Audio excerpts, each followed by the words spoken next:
No vídeo de hoje eu vou comentar sobre duas mudanças bastante positivas para as famílias que possuem holdings familiares ou que pretendem constituir as suas holdings familiares para melhor organizar e transmitir o patrimônio para a geração seguinte da sua família. Eu vou falar sobre as duas alterações principais, né, para o nosso público aqui do canal, que ocorreram aí no PLP 108 de 2024. Para quem não me conhece, meu nome é Felipe Zaleski, sou advogado há mais de 10 anos e aqui nesse canal eu produzo conteúdo sobre herança, testamento e planejamento sucessório, enfim, tudo que você precisa saber para transmitir o patrimônio para a geração seguinte da sua família de forma segura e tranquila. Eu acabei ficando em cima do rosto do nosso amigo aqui, pessoal. Aí, mas tudo bem. Tomara que não desconfigure aqui para os próximos slides. Mas é o seguinte, pessoal, a gente tem aqui um roteirinho para esse vídeo. Eu vou falar primeiro, explicar o que é o 108, PLP 108/24. Vou explicar aí as alterações recentes que foram apresentadas no Congresso Nacional na semana passada. Estou gravando esse vídeo no dia 15 de setembro de 2025 e que vão impactar positivamente a questão da eleição do domicílio fiscal e também o cálculo aí do ITCMD, os critérios para a gente chegar na base de cálculo do ITCMD na transmissão das cotas de uma holding familiar. Eu vou trazer aí o comparativo sobre como era a redação antes, como ficou agora, e depois vou trazer também um exemplo prático para a gente entender aí de que forma isso pode ser útil nos nossos planejamentos sucessórios envolvendo holding familiar. E no final vou fazer um alerta aí sobre o ganho de capital, que é importante vocês entenderem. Então assistam até o final, porque esse alerta ali é importante. Então, pessoal, o PLP 108 de 2024, ele vai servir, né, para trazer aí um novo instrumento legislativo no Brasil e faz parte da regulamentação da reforma tributária. Nós já tivemos ano passado, início desse ano, o PLP 68 de 2024 também aprovado, ele se converteu na Lei Complementar 214. Temos vídeo aqui no canal falando sobre o impacto da Lei Complementar 2014, que instituiu o BS-CBS para as holdings familiares. Vou deixar o card aqui em cima para vocês assistirem depois. E agora o PLP 108 ele veio para dispor aí sobre o comitê gestor do IBS-CBS, do IBS, né? E também dispor sobre o processo administrativo tributário. Então, quando alguém receber uma notificação fiscal por não recolher o IBS, por exemplo, a gente, como é um tributo compartilhado, né?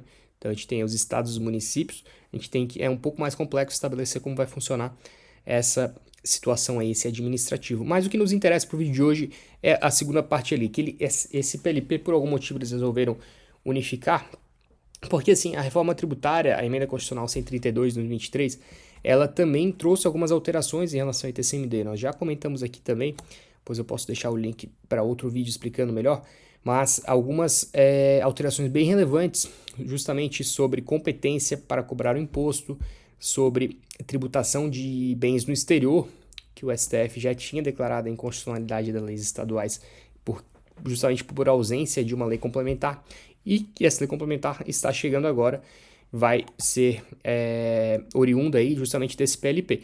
E na semana passada a gente teve essas duas alterações que eu mencionei, sobre o critério de domicílio fiscal e sobre o critério aí da quantificação das cotas para fins de transmissão e de base de cálculo do ITCMD. Vou explicar melhor nos próximos slides, não se preocupe. Como é que era a regra do domicílio fiscal, pessoal? A redação antiga do PLP, tá? O objetivo aqui sempre foi evitar a guerra fiscal, ou seja, o objetivo dessa redação antiga do PLP 108 era impedir que as famílias escolhessem livremente os estados em que elas iriam querer tributar o seu patrimônio, ou melhor, o processo de transmissão do patrimônio para a geração seguinte, com base em benefícios fiscais. Então a gente tem hoje, por exemplo, no estado de Pernambuco, um incentivo bastante agressivo. Eles estão permitindo o recolhimento do ITCMD de forma antecipada, ou seja, você antecipa a sua sucessão, conseguindo pagar aí em algumas situações, e tem umas regras de escalonamento, mas até só 2%, que é algo bem raro hoje. A maioria dos estados já parte de 4% do ITCMD, alguns chegam até 8%. Então, o estado de Pernambuco, por exemplo, ele está com essa campanha, entre aspas, aí, bem agressiva. Então, se você fizer uma interpretação hoje do Código Tributário Nacional, que a gente ainda não tem essa redação antiga aqui em vigor, né? Então, uma redação antiga do projeto. Lembrando que esse vídeo aqui, estou falando sempre em tese, né? Tudo que está sendo discutido, nada disso está em vigor ainda. Mas digamos que se o artigo 184, que é da redação antiga, já estivesse em vigor, a gente não poderia utilizar aí o que diz o artigo 27, se eu não me engano, do CTN, que as interpretações mais favoráveis para os contribuintes dizem que a gente poderia livremente escolher o domicílio fiscal. Então, bastaria informar lá que seu domicílio fiscal fica em Pernambuco para você poder se aproveitar dessa tributação. Obviamente que não é assim tão simples, né, pessoal? Estou simplificando aqui para fins didáticos, para vocês entenderem o impacto dessa mudança. Mas vamos lá. O que dizia o artigo 184? Versão anterior do PL, que já não existe mais. Essa redação já não está mais em pauta no PL 108. Mas dizia o seguinte: para fins da incidência do TCMD, será considerado domicílio para as pessoas físicas o local onde as suas relações econômicas forem mais relevantes. Então, aqui a gente iria utilizar dados de cartão de crédito, movimentações em contas bancárias. Conta bancária é um pouco mais difícil, né? Mas enfim, a gente pode ver para quem são os destinatários de transferências bancárias, por exemplo. Então, se são estabelecimentos localizados no estado ou no outro. Contas de água, conta de luz, etc. E para pessoas jurídicas, o local do seu estabelecimento principal. E também usando o mesmo critério aí de relações econômicas mais relevantes. Então, aqui, a gente perdia a liberdade de escolher o estado, né? O mais benéfico para aquela família, simplesmente com base no domicílio fiscal eleito, porque a gente precisaria realmente se mudar para o estado em questão para que as nossas relações econômicas fossem mais relevantes lá, e aí sim a gente pudesse utilizar, e poderia utilizar esse estado para fazer a transmissão do patrimônio. A redação nova, ela já é bem mais simples, pessoal, fala que é competente para instituir imposto relativamente a bens móveis, incluindo títulos, créditos e outros direitos e bens incorpóreos. Aí tem alguns critérios ali dos estados, mas o mais importante é o seguinte: presumir-se-á como domicílio o informado na declaração de rendimentos. Então, você informa na declaração do imposto de renda e automaticamente há a presunção de que aquele estado realmente é o seu domicílio fiscal.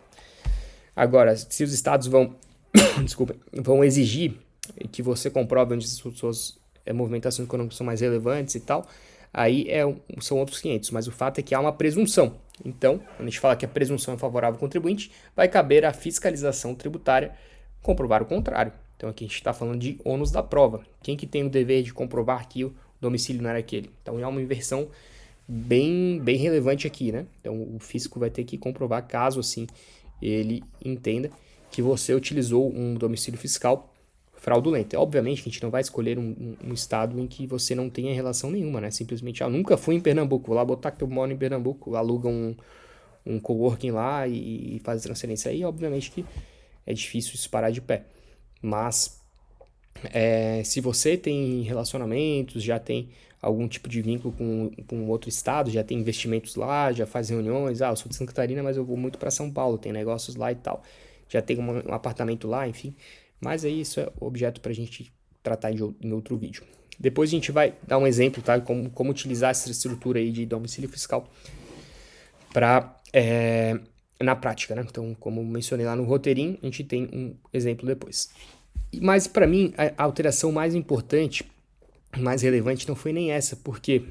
Porque talvez se a gente tiver uma base de cálculo reduzida, independentemente dos estados, talvez você nem queira correr o risco de mudar o domicílio fiscal, porque a diferença não vai ser tão grande, ou talvez seja, mas enfim, a gente tem que analisar sempre o caso específico, mas o fato é que se passasse só essa alteração aqui, eu já estaria feliz. Por quê? Vou explicar para vocês. Então, quando a gente tem a gente cria uma holding familiar, qual que é o movimento mais comum? A gente integralizar os bens imóveis que já estão no seu patrimônio da pessoa física pelo valor histórico. E a gente sabe que no Brasil a tendência sempre é de valorização, em boa parte do mundo, né? Valorização dos imóveis, principalmente os que estão localizados em capitais e cidades que têm um fluxo maior de pessoas chegando, entrando e saindo. Então, se eu comprei um imóvel por 100 mil reais em 2010, esse imóvel hoje, estamos em 2025, provavelmente já vale, independentemente da cidade que você vive, deve estar valendo aí perto de 1 milhão ou até muito mais de 1 milhão de reais. E essa diferença é o chamado ganho de capital. Então, se você resolver vender, aí obviamente a gente tem as hipóteses de redução, de isenção e tal, mas em regra você teria que pagar o 15% sobre essa diferença. E essa incidência do ganho de capital ela se aplica também na integralização de imóveis. Então, se você tem diversos imóveis e deseja colocar numa holding familiar, se você transmitir eles pelo valor de mercado, vai ser fato gerador do imposto de renda sobre ganho de capital. Agora, se você mantém o valor histórico e a Receita Federal permite isso, justamente porque ela sabe que as pessoas não teriam de onde tirar esse dinheiro para atualizar, para pagar, recolher esse imposto, a não ser que ela vendesse outros bens, enfim. Então, o fato é que tem essa permissão, tem esse permissivo legal para você manter o valor histórico quando você fala aí de doação ou de herança e também no caso da integralização dos bens. E aí qual que é a grande polêmica, né? Você integraliza os bens pelo valor histórico, ele vai ser contabilizado na empresa pelo valor histórico. Então, você for lá, colocou o imóvel que hoje vale 2 milhões, digamos, mas você integralizou por 100 mil reais naquela empresa e recebeu 100 mil cotas de R$ 1. Então, esse é o seu patrimônio. Você tira da sua declaração de imposto de renda aquele imóvel do ano seguinte, né? Porque ele vai lá para a declaração de imposto de renda da pessoa jurídica, da holding, e você informa que hoje você tem 100 mil cotas que valem R$ 1. Então, o seu patrimônio ficou o mesmo. Não teve aumento patrimonial naquele ano, porque você trocou 6 por meia dúzia. Você trocou um apartamento de 100 mil reais por 100 mil cotas de R$ 1. Só que na prática, aquele apartamento vale muito mais. Aí o que os estados faziam, ou fazem ainda, na hora de você valorar essas cotas, eles vão lá e reavaliam os ativos, os apartamentos, os imóveis que tem lá dentro daquela empresa. E cobram ITCMD com base no valor real dos imóveis, não no valor contábil histórico. E a redação antiga, só que isso varia de estado para estado. Então, alguns estados têm esse processo, essa previsão legal para fazer reavaliação e outros não. E o PLP 108/24, até pouco tempo atrás, ia trazer uma regra que ia complicar ainda mais. Olha o que ele dizia aqui no artigo 175. No caso de cotas ou ações de emissão de pessoas jurídicas, ou no caso de empresário individual, a base de cálculo do CMD será determinada de acordo com as seguintes regras. No caso, então, de pessoas jurídicas, tá? Que o inciso primeiro seria de empresas com ações negociadas em bolsa. Aí, nos demais casos, a base de cálculo deverá ser calculada com metodologia tecnicamente idônea e adequada às cotas ou ações, inclusive o método técnico que contempla eventual perspectiva de geração de caixa do empreendimento. O que é isso? Eles queriam que a ideia seria que você considerasse na base de cálculo o lucro futuro. Então, se aquela holding, aquela empresa gera aluguéis, tem ali 10 mil reais de aluguel por mês, ou 15, 20 mil reais, você teria que colocar nesse método para avaliar as cotas a perspectiva de geração desses aluguéis no futuro, que é um método complicadíssimo de valuation, que você tem que jogar o valor lá no infinito e trazer com desconto, com uma taxa específica lá e tal. Então, assim, é algo que ia dar muita confusão, com certeza, porque você poderia pegar 5 economistas que iriam chegar em 5 resultados diferentes, porque são inúmeras variáveis. A gente não tem como ter certeza de quanto aqueles imóveis vão gerar de locação no futuro. Então é um chute, no fim das contas seria você estaria pagando imposto sobre algo que ainda não existe, né? Sobre lucro que ainda não existe. Então, assim, a chance de ser considerado inconstitucional era grande. E aí, desculpa, deverá o valor corresponder, no mínimo, seguindo aqui o texto da lei, ao patrimônio líquido ajustado pela variação de ativos e passivos ao valor de mercado, acrescido do valor de mercado do fundo de comércio. Então, assim, pessoal, isso aqui ia ser um desastre para o mundo das holdings, tá? Porque a gente ia ter um critério muito agressivo de valoração dessas cotas. E a redação nova vem em sentido totalmente ao contrário, saiu de 80 foi para 8, ou de 8 para 80, depende da sua perspectiva. O que diz a redação nova?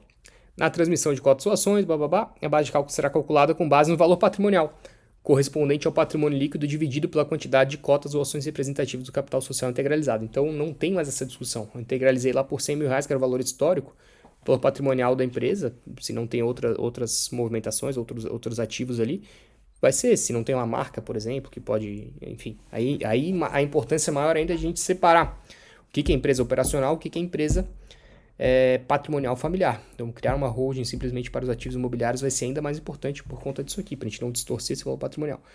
Então, vai lá, 100 mil, quero transferir 100 mil cotas, considerando que cada cota minha é 100 mil reais, o ITCMD vai ser calculado sobre isso.